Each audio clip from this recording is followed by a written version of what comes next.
질문 드리도록 하겠습니다. 김 이사님께서 가장 중요하게 최상위 개념으로 생각하시고 투자의 전제라고 할 수 있는 그런 것이 무엇인지 한번 다시 말씀해 주십시오. 네. 그거는 일단 매매 철학을 세우는 거고요. 매매 저는, 철학을 세운다. 예, 네. 저는 뭐 매매 철학이라고 표현을 했지만 사람마다 그 뭐 다른 이름으로 부를 수가 있겠고요. 네네. 그리고 저의 경우에는 매매 철학이 욕심 억제고요. 네. 요거는 이제 최상위 개념으로서 말하자면 헌법에 해당하는 또 그런 상황입니다. 예. 헌법 같은 것이다 말씀이고요. 예. 그러면 이제 어떤 법령처럼 예. 실행 원칙으로 들어가면 뭐가 있을까요? 예. 그게 사실 뭐 몇 가지 있는데요. 네. 제가 그 인터뷰에서 제가 밝혀드린 거는 한 세 가지 정도 되거든요. 그렇죠. 네. 예. 그래서 그 첫 번째는 원칙을 100% 준수해야 된다라는 거가 첫 번째입니다. 원칙 준수. 원칙 준수. 그러니까 매매 예. 철학 준수를 말씀하시는 건가요? 그러니까 사람이 그 일단 이 원칙 준수를 위해서는요. 일단 그 사람이 먼저 그 원칙을 갖다가 만들 필요가 있어요. 네네. 근데 제가 아는 많은 사람들은 뭐 별로 그다지 이렇게 뚜렷한 원칙도 없이 시장에 뛰어드는 사람들이 많거든요. 네네. 그냥 뭐 감으로 뭐 어떻게 한다거나 이런 건데, 그거는 아니고 일단 원칙을 갖고 있어야 되고, 그다음에 이 원칙이란 것은 제가 일단 어떤 원칙을 정해가지고 시장에 들어갔는데, 그것대로 해가지고 잘 진행이 되면은 계속 가겠지만, 음, 그것대로 했는데, 시장 상황이 바뀌어가지고, 처음에는 이게 좀 맞는 것 같다가 나중에 좀 바뀐다거나 하면은, 그때 가면 저는 그 원칙을 이제 수정하실 수정을 수 하고, 있다. 예, 네. 수정을 하거나 아니면 갖다 버리거나 둘 중에 하나를 하겠죠. 아, 예. 마치 하지만, 국회에서 법률을 개정하고 그렇죠. 제정하듯이. 네네. 예. 하지만 그게 아직 그 원칙이 유효한 동안에는 그거는 무조건 지켜야 된다라는 거가 제 생각입니다. 예. 원칙 안 네네. 지키는 사람은 저는 트레이더로 인정을 안 합니다. 그다음에 실행 원칙 두 번째는 뭘까요? 예, 두 번째로 제가 그 언급했던 거는 분산 투자입니다. 네. 분산 투자였죠. 네. 그래서 그 첫 번째로 제가 일단 종목에 대한 분산 이야기를 했었고요. 예. 대상에 대한 분산. 예. 그래서 뭐 S&P 500 같은 지수 ETF에 투자하는 거가 상당히 좋다라는 얘기를 했었고, 네. 그것보다 좀 더 좋은 것이 올웨더 식으로 그 지수뿐만 아니고 채권이라든지 뭐 원자재라든지 부동산이라든지 현물이라든지 이렇게 자산 전체에 대해서 분산하는 거가 당연히 더 좋겠고요. 네네. 그 다음에 그것보다 더 좋은 거는 거기에다가 이제 추가적으로 시간에 대한 분산이 들어가면 훨씬 더 좋습니다. 네. 그 말하자면 지금처럼 뭐 여러 가지 주식도 그렇고 비트코인도 그렇고 이게 많이 이렇게 추락하는 이런 장에서도 시간에 대한 분산 투자로 이렇게 조금씩 조금씩 하는 사람들은 훨씬 타격이 적고 훨씬 편하게 이런 기간을 또 넘길 수가 있는 거거든요. 네. 그리고 또 하나는 전략 자체에 대한 분산도 제가 살짝 언급을 했었는데 그렇죠. 예, 그런 거가 추가되면 좀 더 좋습니다.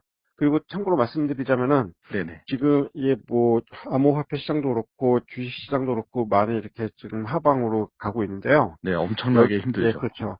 여기에 대해서도 만약에 전략에 대한 분산이 있었더라면은 어떤 거가 가능하냐면은 대개의 경우는 사람들이 다 이렇게 매수로 사서 모으는 것도 있겠지만 일부는 그 모멘텀 전략이라고 해가지고 하방으로 가고 있으면은 하방으로 배팅하는 그런 전략들도 가능하거든요. 선물의 그래서 숏 같은 거 말씀하시는 그렇죠. 건가요? 선물의 숏 같은 거, 뭐 공매도 같은 거가 이런 거에 해당하는 것일 텐데 이런 전략들도 약간 이렇게 분산을 해가지고 포트폴리오에 들어가 있었더라면은 사실은 지금 같은 이런 폭락장도 수익 기회가 될 수도 있고 아니면은 손실을 또 최소화할 수 있는 네네. 그런 거가 돼. 또 어떤 사람들은 파생 상품 위주로만 해가지고 그것도 너무 이렇게 하기도 하는데 파생 상품이 원래가 이런 현물에 대한 해지 개념으로 만들어진 거기 때문에요. 이렇게 분산을 하는 차원에서 파생 상품을 이용하면은 훨씬 안전하게 파생 상품을 이용할 수 있다라고도 할 수 있겠습니다. 네. 김사님께서는 이제 파생만 하는 것은 좀 위험하다고 보시는 거군요. 일반인들은 그렇다고 봐요. 그러니까 아주 전문가나 아주 선수들이라면 얘기가 좀 달라질 수가 있겠는데요. 네네. 보통 전문가라든지 일반인들 또는 뭐 네네. 보통보다 살짝 나은 사람들인 경우에는 너무 파생 쪽으로만 집중해서 한다는 것 자체는 그 자체가 대단한 욕심이거든요.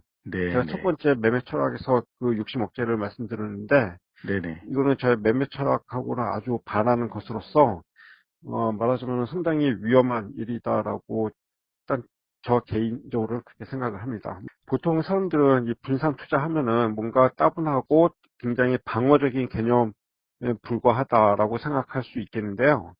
사실은 이 분산 투자에 대해서 그 정말 열심히 공부를 하고 연구를 해보면은 이 분산 투자라는 방법 자체가 사실은 방어에 머무르는 전략이 아니고 굉장히 공격적이고 굉장히 파워풀한 전략이기도 하거든요. 그리고 그 또 세 번째 그걸 갖다 이룰 계획을 먼저 철저히 짜고 나서 시장에 진입하라라는 그런 내용인데요. 네네. 보통 사람들이 시장에 진입할 때는 큰 희망을 품고 이렇게 들어오기 때문에 돈 잃을 계획부터 짜라고 하면은 그 짜기 싫어하거든요. 그렇죠. 일종의 손절매 원칙을 세우라는 그렇죠. 말씀이잖아요. 예, 네네. 예. 근데 이거 계획이 있는 사람하고 없는 사람하고는 진짜 아주 엄청난 차이가 있습니다. 그리고 이 돈 잃을 계획은 제가 봐서 일단 크게 거시적인 계획하고 이제 미시적인 계획, 또 뭐 초미시적 계획, 이런 식으로 저는 나눌 수가 있겠는데요. 아, 네네. 거시적인 계획은 일단 뭐 이 매매의 세계에 들어올 때를 얘기하는 건데요. 네. 말하자면 이걸 생각해야 돼요. 나에게 잃어도 되는 금액이 얼마가 있는지를 먼저 계산을 해야 됩니다. 그래서 그 아, 금액이 만약에 1억이 있다라고 한다면은 예컨대 좀 예를 들어서 말씀드리는 건데요. 그 1억이 있다면은 예컨대 뭐 한 2천만 원씩 나는 5번에 걸쳐 날리겠다. 이런 계획을 세우고 들어오는 겁니다. 시장 자체에. 네. 그래서 네네. 말하자면은 최초에 2천만 원을 날리면은 그 다음에는 최소 6개월 동안은 공부만 하고 다시는 시장에 안 오겠다.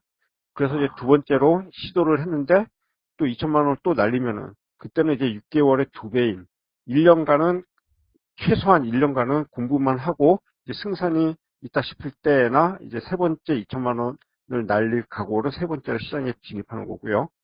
그때도 만약 날리면 이제 2년 공부를 해야 되겠고, 네 번째까지 날리면은 4년 공부를 해야 되겠고, 다섯 번째 2천만 원, 최후 2천만 원까지 날리면은, 그 다음에는 최소 8년 동안 공부만 해야 되고, 거기다가 이제 또 추가적으로 다시 잃어도 되는 그 금액을 갖다가 1억 원 이상이 되도록 열심히 일해서 자금을 모으는 거. 이거가 다 되기 전에는 시장에 오면은 안 됩니다. 이게 일단 커다란 거시적인 그 돈 잃을 계획이에요. 요게 또 미시적인 계획이 있는데 네네. 그거는 말하자면은 하루의 손절, 일주일의 손절, 한 달의 손절에 대한 계획을 갖다가 세우는 겁니다. 네. 말하자면은 하루에 매매를 뭐 여러 번 해도 되는데 하루에 뭐 예컨대 100만 원 일이면 그날은 무조건 쉬고 그 다음 날도 쉬고 그 다음 날부터 한다든지 또 네네. 일주일에 대한 어떤 손절액이 있으면 그걸 갖다가 달성하면은 무조건 그 주일은 쉬고 그 다음 주일도 쉬고 그 이후에나 매매가 가능하다고 하는 이거는 말하자면은 어떤 변명의 여지가 없는 거예요.